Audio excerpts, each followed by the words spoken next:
Hello नमस्कार दोस्तों। आनंद study struggle में आप सभी लोग का फिर से एक नए वीडियो में स्वागत है। आज की इस वीडियो में हम लोग 40 प्रश्नों को सॉल्व करेंगे और यह 40 प्रश्न आपके टीजीटी पीजीटी आर्ट के लिए इम्पोर्टेंट हो सकता है। ये 40 प्रश्नों का जो लेवल है बहुत ही अच्छे प्रश्न के लेवल हैं, इसलिए आप लोग वीडियो को ज़रूर देखिएगा। तो चलिए वीडियो शुरू करते हैं। यहाँ पर प्रश्न दिया है, पटना के रहने वाले श्याम शर्मा को कला के किस क्षेत्र में पद्मश्री पुरस्कार से सम्मानित किया गया। ऑप्शन है चित्रकला, मूर्तिकला, ग्राफिक कला या लोक कला। तो पटना के रहने वाले श्याम शर्मा को ग्राफिक कला के लिए पद्मश्री पुरस्कार दिया गया था और यह कब दिया गया था, तो 2020 में दिया गया था। आप लोग याद रखिएगा। और श्याम शर्मा कहाँ के कलाकार हैं, तो पटना से है, पटना से। ठीक है, ये भी आप लोग याद रखिएगा। अगले प्रश्न की ओर चलेंगे। प्रश्न है, निम्न में से किस पुस्तक की रचना स्टेला क्रैमरिस ने किया है। ऑप्शन है discovery of India, young India, Hindu मंदिर अर्थात इंडियन टेम्पल या अननोन इंडिया। तो स्टेला क्रैमरिस ने हिंदू मंदिर अर्थात इंडियन टेम्पल नामक पुस्तक की रचना की है। Option C is the right answer. अगले प्रश्न की ओर चलेंगे हम लोग। अगला प्रश्न है, फादर ऑफ टाइपराइटर किसे कहा जाता है। ऑप्शन है Bi Sheng, Johann Gutenberg, William Burt या वांगजिन को। तो father of typewriter William Burt को कहा जाता है। Option C is the right answer और यह प्रश्न परीक्षा के लिए इम्पोर्टेंट है, याद रखिएगा। अगला प्रश्न देखेंगे, टाल्कम पाउडर का उपयोग किया जाता है, किस में किया जाता है। ऑप्शन है बाटिक में, लिथोग्राफी में, टाई एंड डाई में या ब्लॉक प्रिंट में। तो टाल्कम पाउडर का प्रयोग जो होता है वो लिथोग्राफी में किया जाता है। Option B is the right answer. अगला प्रश्न देखेंगे। प्रश्न है, गांधार शैली के समकालीन कौन सी शैली थी। ऑप्शन है मुगल शैली, रूमी शैली, मथुरा शैली या पाल शैली। तो गांधार शैली के समकालीन जो शैली थी वो मथुरा शैली थी। Option C is the right answer. अगला प्रश्न देखेंगे, पवित्र परिवार इंग्लिश में होली फैमिली या डोनी टोंडो नामक प्रसिद्ध चित्र के चित्रकार हैं। ऑप्शन है राफेल, विची, माइकल एंजेलो या टीसियन। तो चित्र जो है वो चित्र का नाम है पवित्र परिवार और डोनी टोंडो जो चित्र है वह माइकल एंजेलो की है। Option C is the right answer. अगला प्रश्न देखेंगे, संथाल परिवार नामक प्रसिद्ध मूर्ति शिल्प के रचनाकार हैं। ऑप्शन है रामकिंकर बैज, टीपी राय चौधरी, शंको चौधरी, धनराज भगत। तो जो संथाल परिवार नामक मूर्ति शिल्प है वह रामकिंकर बैज की है। Option A is the right answer. अगला प्रश्न देखेंगे, सारनाथ में स्थित बुद्ध की प्रतिमा किस पत्थर से निर्मित है। ऑप्शन है हेराक्लोराइट, ग्रेनाइट, चुनार, बलुआ पत्थर या इनमें से कोई नहीं। तो जो सारनाथ में स्थित बुद्ध की प्रतिमा है वह चुनार बलुआ पत्थर से निर्मित है। Option C is the right answer. अगला प्रश्न देखेंगे, बागेश्वरी शिल्प प्रबंधावली किस कलाकार की प्रसिद्ध कृति है। ऑप्शन है ए एन टैगोर अर्थात अवनींद्रनाथ टैगोर, आर एन टैगोर अर्थात रविंद्रनाथ टैगोर, परसी ब्राउन, आनंद कुमार स्वामी। तो बागेश्वरी शिल्प प्रबंधावली जो प्रसिद्ध कृति है वो अवनींद्रनाथ टैगोर की है। Option A is the right answer. अगले प्रश्न की ओर चलेंगे। अगला प्रश्न है, यका यादागिरी राव हैं। ऑप्शन है चित्रकार, फोटोग्राफर, मूर्तिकार, कला इतिहासकार। तो यका यादागिरी राव जो हैं वो मूर्तिकार के रूप में प्रसिद्ध हैं। Option C is the right answer. अगला प्रश्न है लिटिल 14 ईयर ओल्ड डांसर नामक कृति किस कलाकार की है? ऑप्शन है देगा, Van Gogh, Raphael, George Seurat. Little 14 year old जो डांसर नामक कृति है वह देगा की है। Option is the right answer. अगले प्रश्न की ओर चलेंगे। प्रश्न है कला एक अभिव्यक्ति है, यह कथन किस विद्वान का है? ऑप्शन है अरस्तु, रस्किन, टॉलस्टॉय, क्रोचे। तो कला एक अभिव्यक्ति है, यह कथन जो है वह रस्किन की है। Option B is the right answer. अगला प्रश्न है भारत में प्रथम कला महाविद्यालय किस राज्य में खोला गया? ऑप्शन है मद्रास में, दिल्ली में, कलकत्ता में, मुंबई में। तो भारत में प्रथम कला महाविद्यालय मद्रास में खोला गया। Option A is the right answer. अगला प्रश्न है निम्न में से वह कौन सा स्थान है जो कांच पर चित्रकारी के लिए प्रसिद्ध है? ऑप्शन है तंजौर, मुरादाबाद, फैजाबाद, गोरखपुर। तो तंजौर जो है वह कांच पर चित्रकारी के लिए प्रसिद्ध है। Option A is the right answer. अगला प्रश्न है प्रसिद्ध पुस्तक confession of an advertising man जो कि 1963 ईस्वी की रचना है के रचनाकार हैं। जो प्रसिद्ध पुस्तक confession of an advertising man जो पुस्तक है और किसने लिखी है? ऑप्शन है Salman Rushdie, David Ogilvy, Henry Moore या Walter Scott. Confession of an advertising man जो पुस्तक है वो डेविड ओगलवी ने लिखी है। Option B is the right answer. अब कब इस पुस्तक की रचना हुई थी? तो 1963 ईस्वी में। ठीक है। अगला प्रश्न है the agony and the ecstasy 1965 नामक फिल्म किस प्रसिद्ध मूर्तिकार के जीवन पर आधारित है? ऑप्शन है Leonardo da Vinci, Dürer, Michael Angelo या वर्निनी। तो दो एगोनी एंड द एक्सटेसी 1965 ईस्वी की बनी फिल्म है। माइकल एंजेलो मूर्तिकार पर जीवन पर आधारित है यह फिल्म।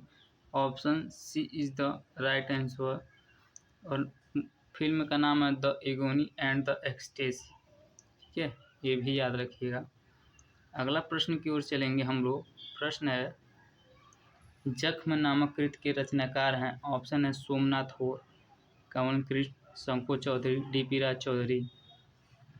तो जख्म नामक कृति जो है वह सोमनाथ होर की है। Option is the right answer. Very very important परीक्षा के दृष्टि से और ये प्रीवियस ईयर्स में पूछ चुका है।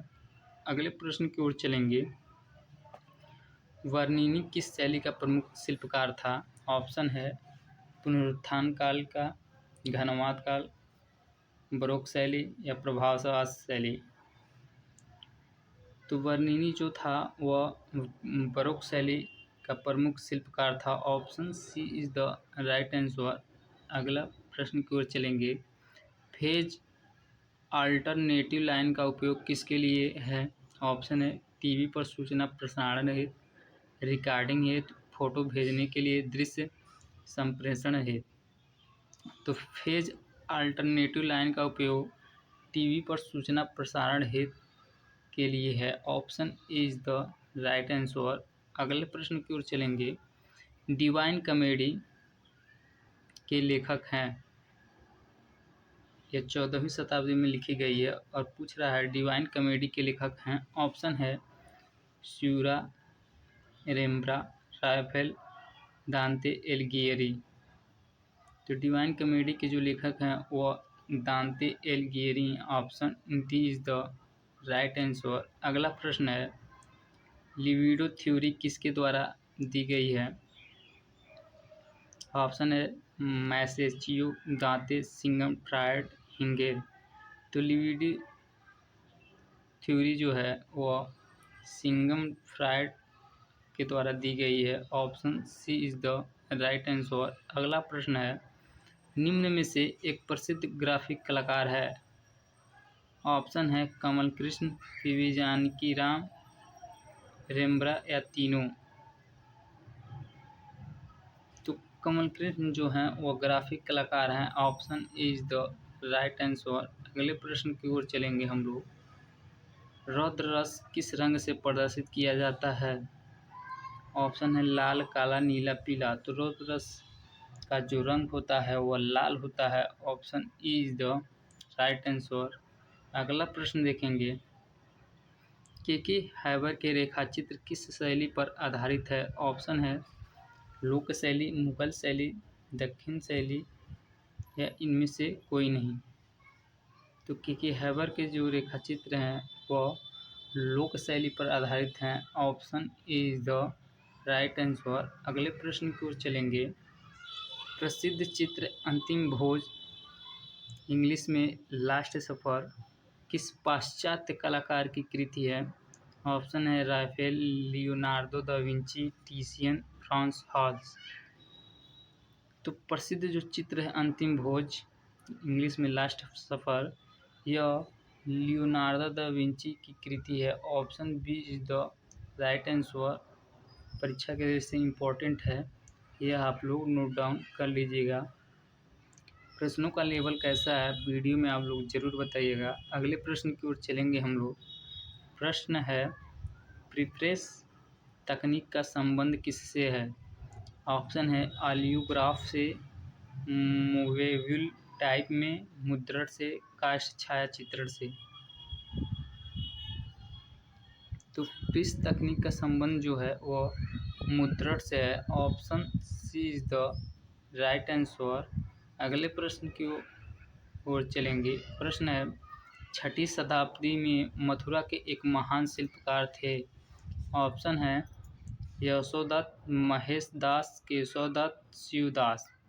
तो 6ठी शताब्दी में मथुरा के जो महान कलाकार हैं वो यशोदत्त जी हैं। Option A is the right answer. अगला प्रश्न देखेंगे। भारतीय फिल्म एंड टेलीविज़न संस्थान की स्थापना कहाँ पर हुई थी? ऑप्शन है दिल्ली, कोलकाता, राजस्थान, पुणे। तो भारतीय फिल्म एवं टेलीविज़न संस्था की स्थापना जो हुई थी वह पुणे में हुई थी। Option D is the right answer. अगले प्रश्न की ओर चलेंगे। टेलीविज़न के स्क्रीन का अनुपात निम्न में से होता है। ऑप्शन है 4:3, 3:5, 4:6, 6:4। तो टेलीविज़न का स्क्रीन का जो अनुपात होता है वो 4:3 का होता है। Option A is the right answer. अगला प्रश्न देखेंगे। प्रश्न है राष्ट्रीय आधुनिक कला संग्रहालय कहाँ स्थित है? तो राष्ट्रीय आधुनिक जो कला संग्रहालय है वह नई दिल्ली में स्थित है और इसकी स्थापना जो हुई थी वो 1954 ईस्वी में हुई थी। स्थापना भी आप लोग याद रखिएगा, परीक्षा के दृष्टि से इम्पोर्टेंट। स्थापना कब हुई थी? तो 1954 ईस्वी में। और कहाँ पर हुई थी? तो नई दिल्ली में। ये दोनों पॉइंट आप लोग याद रखिएगा। अगले प्रश्न की ओर चलेंगे। भारत भवन 13 फरवरी 1982 में इसकी स्थापना हुई थी। भोपाल की डिज़ाइन किसने तैयार किया था? ऑप्शन है निक Chand Saini, Charles Korea, William लुटिशियन या इनमें से कोई नहीं। तो भारत भवन जो भोपाल में है उसका जो डिज़ाइन जिसने किया था उसका नाम है चार्ल्स कोरिया। शुद्ध शब्द में आप कह सकते हैं कि भारत भवन जो भोपाल में पड़ता है उसका डिज़ाइन चार्ल्स कोरिया ने किया था। Option B is the right answer. अगले प्रश्न की ओर चलेंगे। फिलिपो ब्रूनेलेस्की किस रूप में प्रसिद्ध था? ऑप्शन है कला आलोचक के रूप में, वास्तुविद के रूप में, चित्रकार के रूप में या सौंदर्य शास्त्री के रूप में। तो फिलिपो ब्रूनेलेस्की जो है वह वास्तुविद के रूप में प्रसिद्ध था। Option B is the right answer. नाम याद रखिएगा फिलिपो ब्रूनेलेस्की, ठीक है। यह वास्तुविद के रूप में प्रसिद्ध था। अगले प्रश्न की ओर चलेंगे। लिखा है पढ़नी अप्पन का संबंध किस प्रदेश से है? ऑप्शन है कर्नाटक, बांग्लादेश, चेन्नई, बड़ौदा। तो पढ़नी अप्पन का जो संबंध है वह चेन्नई से है। Option C is the right answer. अगला प्रश्न है the ideals of the east किस कलाकार की प्रसिद्ध पुस्तक है? ऑप्शन है हिशिदा, हिंगेल, Anand Coomaraswamy, Kakuzo Okakura. तो the ideals of the east 1903 ईस्वी में लिखा गया था और यह पुस्तक किसने लिखा था? तो काकुजो ओकाकुरा ने लिखा था। और यह कहाँ का कलाकार था? तो जापान का कलाकार था। ठीक है, जापानी कलाकार था। ठीक है, जापानी। अगले प्रश्न की ओर चलेंगे। सूर्योदय का प्रभाव किस कलाकार का प्रसिद्ध चित्र है? ऑप्शन है मानी, मोने, देगा, रेनवार। तो सूर्योदय का प्रभाव जो प्रसिद्ध चित्र है वह मोने का है। Option B is the right answer. अगले प्रश्न की ओर चलेंगे। प्रश्न है प्रसिद्ध कलाकार सैलूज मुखर्जी की कला किस प्रकार की है? ऑप्शन है रंगवादी, अमूर्तवादी, प्रभाववादी या आकारवादी। तो सैलूज मुखर्जी जो हैं वह रंगवादी प्रवृत्ति के कलाकार हैं। Option is the right answer. अगला प्रश्न है गीत गोविंद के चित्र किस शैली में बने हैं? ऑप्शन है बसोहली शैली, दक्षिणी शैली, किशनगढ़ शैली, गुलेर शैली। तो गीत गोविंद के जो चित्र हैं वो अधिकतम बसोहली शैली में बने हैं। Option A is the right answer. अगला प्रश्न है निम्न में से किस कलाकार का संबंध बड़ोदरा से है? ऑप्शन है पढ़नियप्पन, जी.एन. टैगोर, नैना दयाल, अनुपम सूद। तो बड़ोदरा से संबंध रखने वाले जो कलाकार हैं वह नैना दयाल हैं। Option C is the right answer. अगला प्रश्न है निम्न में से कौन दृश्य श्रव्य का साधन का उदाहरण है? ऑप्शन है टेलीविज़न, रेडियो, टेलीफोन या पोस्टर। तो जो दृश्य श्रव्य साधन का उदाहरण है वो टेलीविज़न है, क्योंकि टेलीविज़न में हम लोग दृश्य भी देखते हैं, दृश्य भी और ऑडियो भी सुनते हैं। ठीक है, इसीलिए यह दृश्य श्रव्य कहा गया। और दृश्य श्रव्य यह दोनों किस में है? तो टेलीविज़न में। ठीक है, क्योंकि रेडियो में हम लोग दृश्य नहीं देख सकते हैं, टेलीफोन में दृश्य नहीं देख सकते हैं, पोस्टर में दृश्य देखेंगे तो ऑडियो नहीं आएगा। ठीक है, अगले प्रश्न की ओर चलेंगे। इस हिसाब से यहाँ पर हम लोग का A is the right answer हो जाएगा। और अगला प्रश्न हम देखेंगे मैट्रिक्स क्या है? ऑप्शन है छपने वाली सतह, प्लेट, रिलीफ, एम्बोस। तो मैट्रिक्स जो होता है वह छपने वाली सतह होता है। Option A is the right answer.